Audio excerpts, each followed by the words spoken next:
Success isn't just about a great idea, it's about the network behind it. Welcome to the Ecosystem Effect. My name is Victoria Ross, and today we're going to be sitting with Matt from RTTG. Hey there, nice to see you. Thanks for letting me be here. Yes, no problem. So we're just going to get right into it. So explain RTTG the way that you would to somebody who had no idea what you do. Sure. So Rising Tide Technology Group, we started in March of 23. We are a drone training and services provider. So basically our general mission statement is a rising tide lifts all ships. Mm-hmm. So what we want to do is bring up industry, government, and academia with effective and tactical training to bring national security interests up kind of above par. Mm-hmm. So we are a veteran-owned, veteran-founded company. And we're really veteran heavy inside of our support team. So we've got about 23 employees in all right now. Mm-hmm. We started with 4 owners, and then I brought on a few instructors who were kind of close friends. So we went from 5 and 23 to 23 total today. So, awesome. And that number is growing almost every month. Love it. Yeah. Very cool. Yeah. And I didn't mention this at the beginning, but they are new to the I2C ecosystem. So what made you decide that I2C was the right place to be for your company? Yeah, perfect. So we kind of grew in this remote operations. We've got folks kind of all over the country supporting different people, and everyone who's on team is someone who I've worked with kind of in the past, networks and stuff.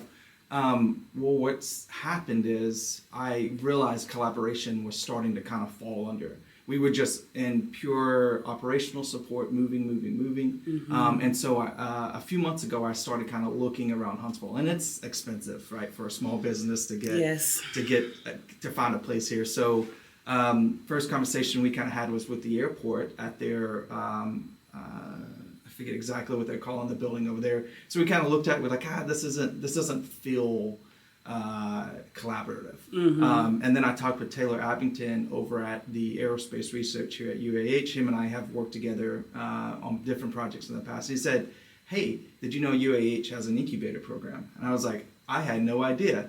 And so he introduced me to Rigvid, and then we kind of got to talking. And the first day, me and a couple of folks toured it, I was like, this is it. This is exactly what we wanted. So we're really excited. I think it's going to really flow with what we do. So nice. I love that. Yeah, because when you said you were looking for collaboration, it's just like you couldn't have found the better place. Like, this is it. Exactly right. Yeah. And we've already, even just walking the halls, we've had a couple of folks, the gentleman who runs Skinny, he came and talked to me, and we've already got some projects planned with EW and drones and stuff. So really, really cool. So very cool. I love that. He was actually my first guest for awesome. For the show. Really cool. I love that. Okay, so how would you describe the mission of RTTG to someone who doesn't know you, but also doesn't know anything about what you do? Like, dumb it down. Of course. So as we're probably all aware, drones are growing exponentially. Mm-hmm. We're finding them in every use case, whether it's real estate photography, construction mapping,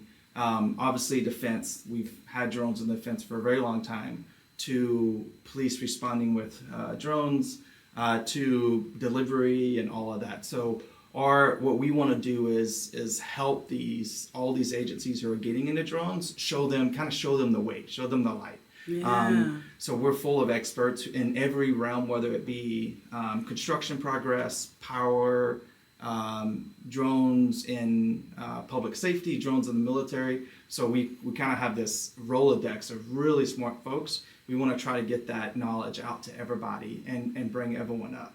Okay. So follow-up question. When is the first time that you flew a drone? Good story. 2011. I spent 5 years in the Marine Corps as an infantryman.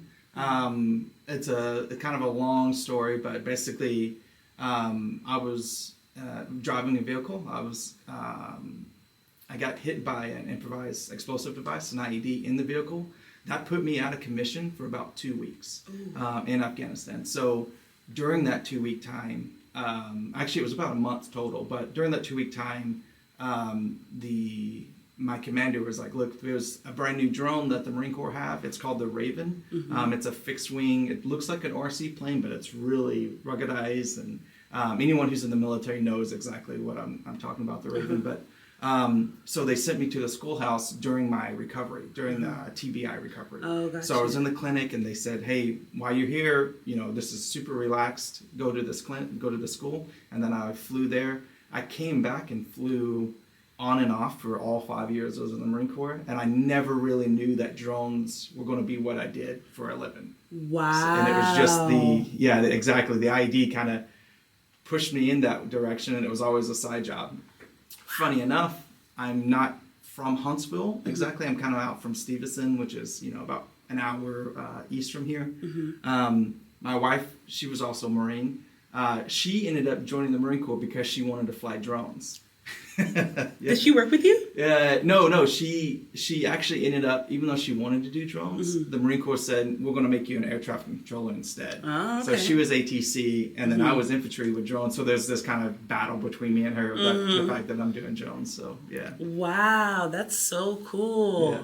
Wow. Okay, so now I want to ask, how big was the first thing that you flew? It sounds like it's big. Yeah, it had about a 4-foot wingspan, about 7 pounds, and you hand through it. And the really cool thing about the Raven was when you went to recover it, it didn't have wheels. It wasn't a slide landing. Every landing was a crash landing. So you would come in, it would do this funky thing where it would flip up, and then it would lose lift and hit the ground and fall to pieces. But it was designed to do that because grunts, military, Marine Corps soldiers are flying it. Oh, privacy. Yeah. Well, not just that, but just ruggedized, so that even if it hit, it would just fall to pieces, and then you would go pick it up and put it back together. You can put it back together. You put it all back together. Oh, exactly. wow. Yeah, so it was That's crazy. really interesting design, and it was really funny to watch. Someone, you've got your commander who's never seen this thing before, and you bring him out, and you say, "Okay, sir, I'm going to launch it and fly it." And you find he's like, "Okay, cool, that's really great video." And then you come back in the line, and he's freaking out because he thinks you crashed it. That's hilarious. Oh my goodness. Okay, that's so cool. It's so cool. I also think it's really cool that both you and your wife are in the Marines. Did you guys meet in the Marines? It's kind of sort of, there's this weird time that you spend together with recruits, with your recruiter. You kind of get like exercising and stuff. I met her brother. Me and her brother started hanging out because he was in the same program as I was. And then I met her after that. And so I think she was going to go to Wallace State to be a dental hygienist, but we convinced her, nah, come to the Marine Corps. Yeah. So all three of us were in the Marine Corps together. We actually went to boot camp in Parris Island about 2 weeks apart from each other. Wow. So we were all there at the same time. That's really cool. When it's meant to be, it's meant to be. It is. So what is one project or success story that really captures what RTTG is all about? Yeah, good question. So we have always been leaning more towards the training, whether it's be with manufacturers who make really good drones, but they don't have a good training team. So we paired with a lot of those manufacturers. One of those companies is called Skydio. They're kind of the biggest drone manufacturer in the U.S. and probably, in my eyes, one of the best. They have some incredible aircraft. We've always done just training for them. They approached us a few months ago and said, we have this project. We don't have a ton of money to fund training and the installation of these drones. So they have this drone called the X10, and you can put it inside of what's called a dock. It's basically a box. And you can put that box anywhere you want. And you can grab from your browser, you can fly it. And the box opens up, the aircraft takes off, it flies, and then you can bring it back and land it. We have never been technical, like we were not hardware installers. We were just trainers. Got it. Well, they approached us and said, we don't have a huge budget to do the installation and then have another person come out and do the training. Can you guys do everything all at once for us and only have one person at a time doing it? And so I reached out to my team and we talked, my directors, and we discussed, can we get, how fast can we do this? What's the capability? And we basically did 13 installs in about 30 days. And every one of those was 5 days apiece. So 3 days of installation, 2 days of pilot training. And we accomplished it and got it all done without much hassle other than some learning pains and growing pains. So we were really excited to get that project done. And it helped our partner Skydio really save a lot of money and be able to kind of profit from this. And also we learned a whole lot about that installation, and we got to really deep dive and understand what's happening behind the scene with the drone. I love when that happens, when you get a job that just happens to teach you a lot along the way. It's like double payment. That's exactly right. Exactly. I love that. And that project, again, they have these, Skydio has these docks, is what they call it, a dock for X10. They're the hot mess right now. They are, thousands of these are ordered across the country for police departments everywhere. What we're going to end up doing, we think, is now that we understand it and do the installation, is as they need surge capability, because they've got their own team who does those. But let's say it's in a weird spot and someone got sick or something, and they go, what do we do? Well, now we can support them with that because we understand the whole process and everything in the background. You just jump in. That's right. We're surge. Exactly. So cool. Okay. Oh, earlier you mentioned that you guys help with like construction, with realty, with government stuff. Do you have a favorite? I do. It's public safety is, at first it wasn't. I didn't care too much about public safety. I was always kind of defense oriented. Public safety is really what my favorite is now. Explain what that is. Yeah, so drones, obviously we know, are getting into every police department, just about every police. Even here in Huntsville, Huntsville Police Department has a really good program. But other cities like San Francisco PD, NYPD. I'm from the Bay Area. Oh, really? Yes. Awesome. Very cool. So that's actually where Skydio's headquarters is, in San Mateo, actually. Okay. So at first, I was always like, I'd like the cool tactical stuff on the defense side, because you could train soldiers and Marines and special forces. That's cool. But what I've learned is public safety really hits home for me, because the stuff I did in Afghanistan, flying a drone for, whether there were Marines on patrol and I was watching over them, or there was Marines in contact and they needed some eyes in the air, that's exactly what public safety does.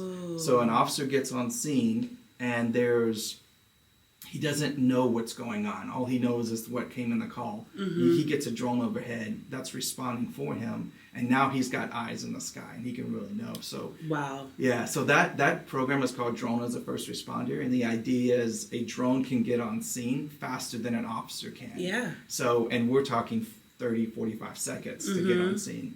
That has really become my bread and butter. That I stay on my, we use Slack for communication. I stay on Slack 24/7 watching what my teams are doing, because I think it's really cool. That is really cool, and it's meaningful.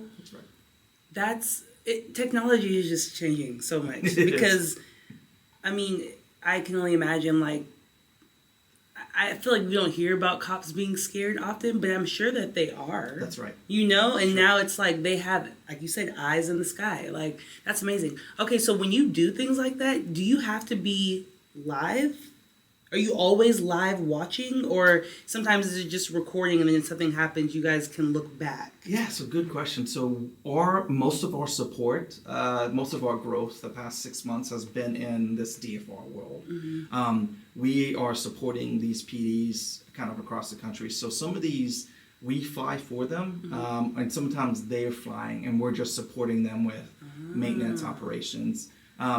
What I have found is the live aspect is really great, because the drone we fly, the Skydio X10, can share this ready link, this live view stream that anybody can log into, that anybody that you share it to. So they can watch the stream, so an officer on the ground can watch it, but also for evidence collection.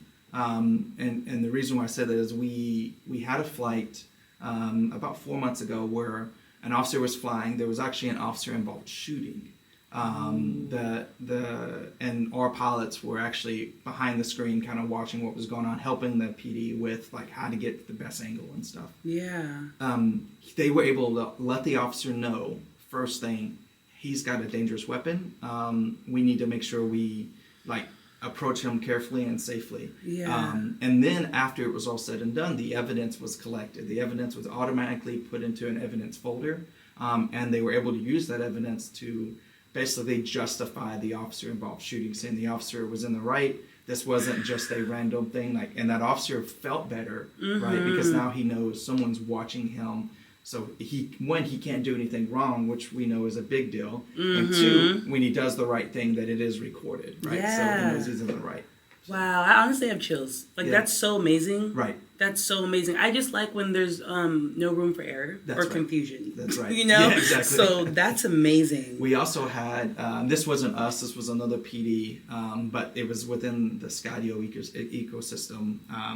There was a child who had, him and his buddy, they were 12, had found a handgun.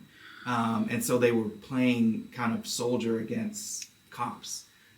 They were able to use the exact same drone to see the child, see what he was doing, and know that he wasn't really a threat, that it was just a kid playing. So they were able, something drastic, a tragedy from happening, they were able to do it because the drone was able to give them the live footage, the live feed of going, okay, he's just a kid playing soldier, but if they didn't know that, that could have ended terribly. It would have been awful, exactly. So. Oh my gosh. So what happened? Did somebody call in and then they were like, oh, let's check? That's right. There was basically a call came in about an armed teenager at first, I believe is what it was. And then, so they put their drone up to figure out what was going on. And then they found out it was, a 10-year-old and a 12-year-old just playing soldier.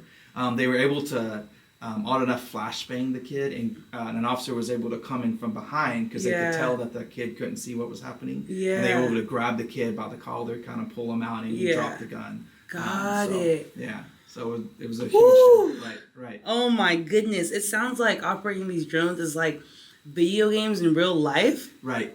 Which is kind of scary. That's true. Wow. Okay. So how do partnerships and collaboration play a role in your growth? Especially, how do you expect it to play a role in the future being at the I2C? That's right. We've always been service oriented. So whether it's another manufacturer who, again, creates awesome drones, and they don't have a good training team, but we have some projects in the background that we kind of do, and we're staying kind of in shadow mode about them. Yeah. And so we've reached out to all of our friends, all of our partners who we worked with, and said, listen, we're doing this project. We want your solution as part of our part of our product. And again, having collaboration space, we just got our feet wet. We just moved in 2 weeks ago. Yeah. There's a lot of AI in the building, and that has me really excited about what we could do. So I'm excited for you guys. We're gonna have to have a follow-up in 6 months and see where you guys have been. That's great. Okay, so you mentioned that you're not from Huntsville, but how long have you been working in Huntsville? Since 2015. 2015. Yeah, okay, cool. Right. What excites you the most about being a part of Huntsville's innovation community? Yeah, I just can't. I can't put it into words. Huntsville. When I came to Huntsville, I had no idea that Huntsville, what it was growing up. I mean, I knew NASA was here. We went to space camp. But at Huntsville was where we would go shopping at because there's no malls in Stevenson, Alabama, a little small town. There was one red light, right? Oh, man. And a Jack's. So my wife, who's from here, when we were discussing getting out of the Marine Corps, we're like, well, let's go back home to Huntsville. So as we started kind of looking at jobs, or I started kind of getting big, I had no idea Redstone Arsenal was Redstone Arsenal. And just a tidbit, Redstone Arsenal is the U.S. Army Center UAS. So all of the purchases for drones from the Army comes out of Redstone Arsenal. That's wow. Right. That's right. That is mind-blowing. Yeah, and I had, again, no idea. So I came here. I ended up working with a project office on Redstone called Close Combat Weapon Systems. It's part of PO Missile and Space, and there was a drone called a Switchblade. It was part of the LMAMS project, but basically the Switchblade was a kamikaze drone. Then so you would fly it into a target, similar to what we're seeing in Ukraine. But this is back in 2015 when all we had was Afghanistan. So it was a great asset for soldiers to have on their back. That right there opened my eyes to just everything that's in Huntsville. So I can't even put into words how exciting it is to be in Huntsville. Get that. Right. I get that. Because like I said, I'm from the Bay Area. My dad's an engineer. I grew up in Silicon Valley. I was around the rise of pretty much all the big tech companies and all the cool stuff they were doing. Sure.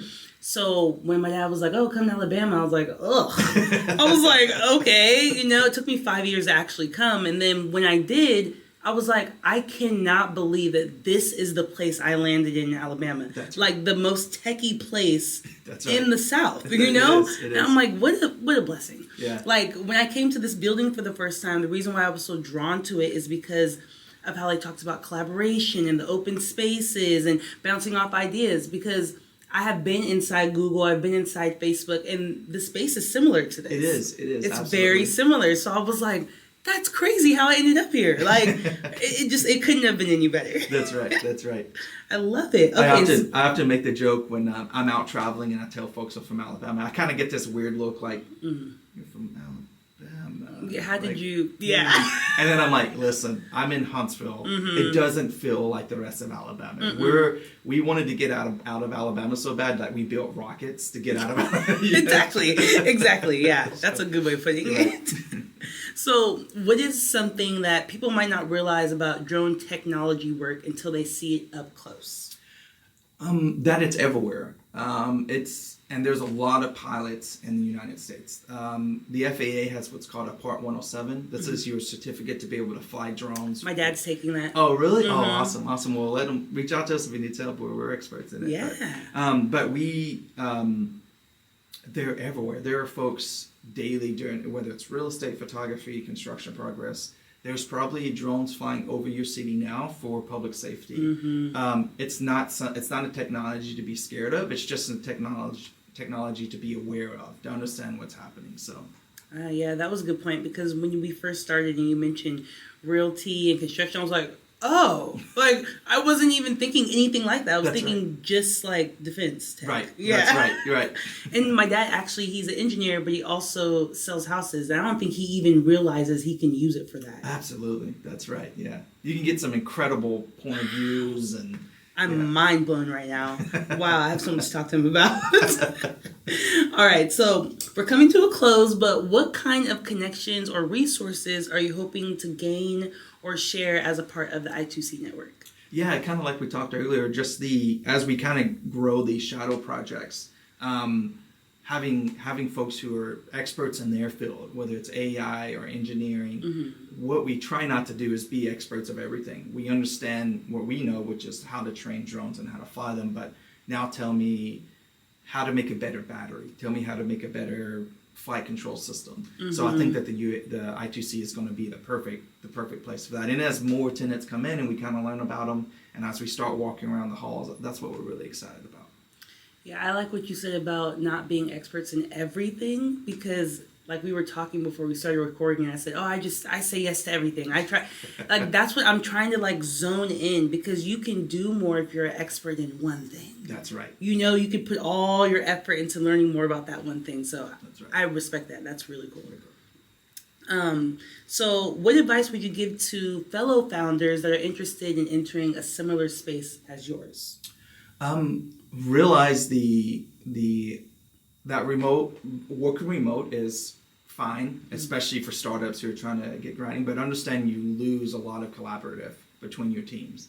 If you don't have a place where you can sit around and talk about things back and forth, Skype and Google Meet can only get you so far. My recommendation is find a space that's yours. Try to work that in your plan. So from your business plan from day one, try to imagine, okay, what am I going to look like in 6 months? Do I need a range space? Do I need a place to sit down?